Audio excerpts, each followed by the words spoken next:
북한 정권의 무력 도발에 대해서는 무관용 원칙을 적용하는 게 한국 정부의 입장이며 북한이 군사적 오판을 하지 말아야 한다고 한국 정부가 경고했습니다.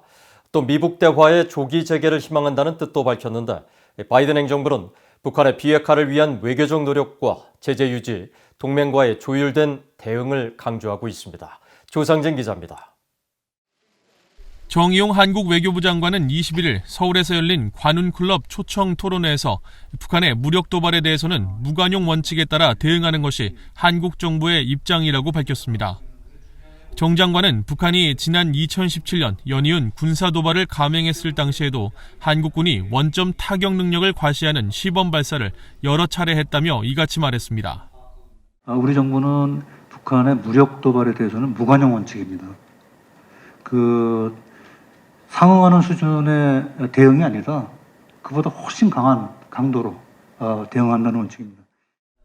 정 장관은 또 남북 관계가 경색된 과정을 설명하면서 지난해 북한의 일방적인 개성 남북 공동연락사무소 폭파에 대해 정말 있을 수 없는 일이라며 북한 당국이 반드시 책임져야 할 사안임을 분명히 했습니다.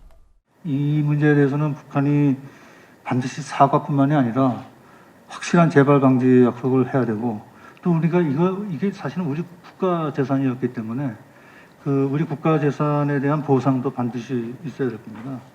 정 장관은 미국과의 대북 정책 공조 문제와 관련해서는 완전히 조율된 전략을 바탕으로 북한을 설득하자는 것이 미국의 입장이라며 현재 조율하는 과정에 있다고 말했습니다.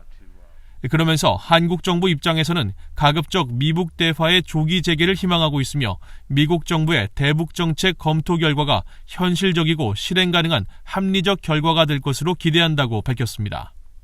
문재인 한국 대통령도 이날 뉴욕타임스 신문과의 인터뷰에서 한반도의 비핵화는 한국의 생존 문제라고 규정하면서 조속한 미북 대화 재개가 문제 해결의 가장 중요한 출발점이라고 밝혔습니다.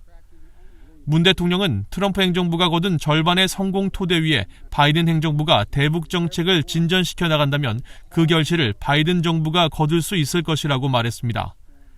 그러면서 미국과 북한이 서로 양보와 보상을 주고받으며 점진적 단계적 비핵화를 향해 나아간다는 한국 정부의 기존 입장을 거듭 강조했습니다. 이와 관련해 미국 정부는 최근 북한에 계속되는 핵 활동에 대해 우려를 나타내면서 미국의 목표는 북한 비핵화라는 입장을 분명히 밝혀왔습니다.